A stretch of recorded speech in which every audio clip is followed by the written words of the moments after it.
जवानों के बलिदान ने भारतीय सेना के पराक्रम की फिर लिखी अविश्वसनीय यशोगाथा। प्रमोद तिवारी। राज्यसभा में विपक्ष के उपनेता प्रमोद ने केंद्र से शहीद जवानों के परिजनों को फौरन अनुमन्य सुविधाएं मुहैया कराने पर दिया जोर। कांग्रेस सांसद के आतंकी घटना की उच्च स्तरीय जांच के साथ मोदी सरकार से देश को भी विश्वास में लेने की उठाई आवाज।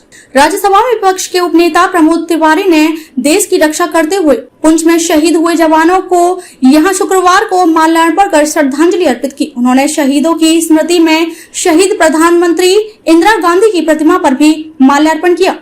नगर के इंदिरा चौक पर राज्यसभा सदस्य प्रमोद तिवारी ने सेना के 5 जाबाज जवानों हवलदार मनदीप सिंह, लांस नायक देवाशीष बसवाल, कुलदीप सिंह व आरक्षी हरभजन सिंह व सेवक सिंह के सर्वोच्च बलिदान को नमन करते हुए देश की रक्षा के लिए अंतिम सांस तक इन जवानों को आतंकवादियों के संघर्ष को अदम्य साहस का करार दिया। राज्यसभा में विपक्ष के उपनेता प्रमोद तिवारी की आंखें भी जवानों के चित्र पर श्रद्धा सुमन अर्पित करते समय नम हो उठी थी। श्रद्धांजलि कार्यक्रम में इंदिरा चौक भारत माता के जयकारों से गूंज उठा भी दिखा। वहीं मीडिया से रूबरू होते हुए वरिष्ठ कांग्रेस नेता प्रमोद तिवारी ने केंद्र सरकार से शहीदों के लिए अनुमन्य सुविधाओं, आर्थिक एवं सुरक्षा संबंधी परिजनों को फौरन उपलब्ध कराए जाने को कहा है। उन्होंने शहादत देने वाले एक ओडिशा तथा 4 पंजाब के मूल निवासी जवानों को स्मृति में उन प्रदेशों की सरकारों से इन जवानों के परिजनों के पुनर्वास की व्यवस्था के साथ प्रत्येक जवान के परिवार को 5-5 करोड़ रुपए आर्थिक सहायता अलग से भी दिए जाने पर जोर दिया है। राज्यसभा में विपक्ष के उपनेता प्रमोद तिवारी ने कहा कि देश के साहसी जवानों के वाहन पर ग्रेनेड गिरा और इनका वाहन जल उठा। ऐसे में इन जवानों ने देश की हिफाजत करते हुए अपने बलिदान से एक बार फिर यह साबित किया है कि भारतीय सेना दुनिया की सर्वाधिक सशक्त एवं पराक्रमी और यशोगाथा लिखने वाली सेना है।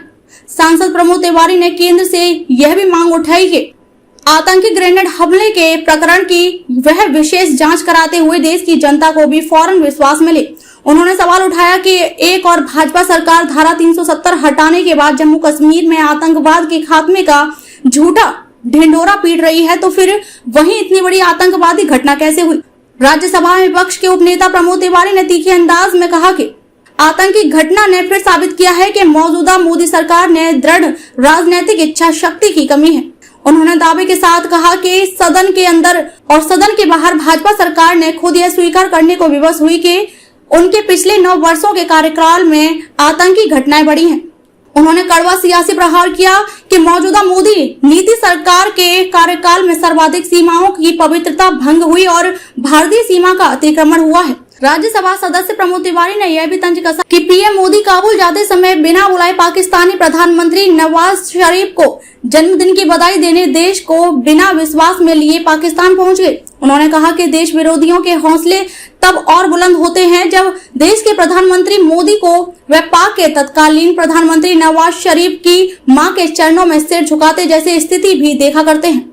यूपी में नगर निकाय चुनाव को लेकर जताई गई प्रतिक्रिया में कांग्रेस नेता प्रमोद तिवारी ने कहा कि स्थानीय निकाय के चुनाव नाम के अनुरूप स्थानीय मुद्दों तक ही सीमित रखा जाना चाहिए। उन्होंने जनता से भी विकास कर सकने वाले और सबको साथ में लेकर चलने वालों की प्राथमिकता देते हुए चुनाव के समय अमन व शांति बनाए रखने पर जोर दिया।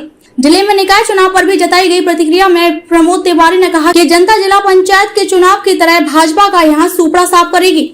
उन्होंने जिला पंचायत चुनाव में बीजेपी के महज 6 सीटों पर सिमट जाने का भी उदाहरण रखते हुए दावा किया कि प्रतापगढ़ में जनता की महंगाई तथा बेरोजगारी से नाराजगी बीजेपी को फिर महंगी पड़ेगी। इस मौके पर प्रतिनिधि भगवती प्रसाद तिवारी, ब्लॉक प्रमुख अमित प्रताप सिंह, पंकज, मीडिया प्रभारी ज्ञान प्रकाश शुक्ल, संतोष द्विवेदी, केडी मिश्र, छोटे लाल सरोज, महमूद आलम, दयाराम वर्मा, सिंटू मिश्र, अनिल महेश आदि रहे। लोकतंत्र स्तंभ समाचार संपादक कुलभूषण शुक्ल की खास रिपोर्ट।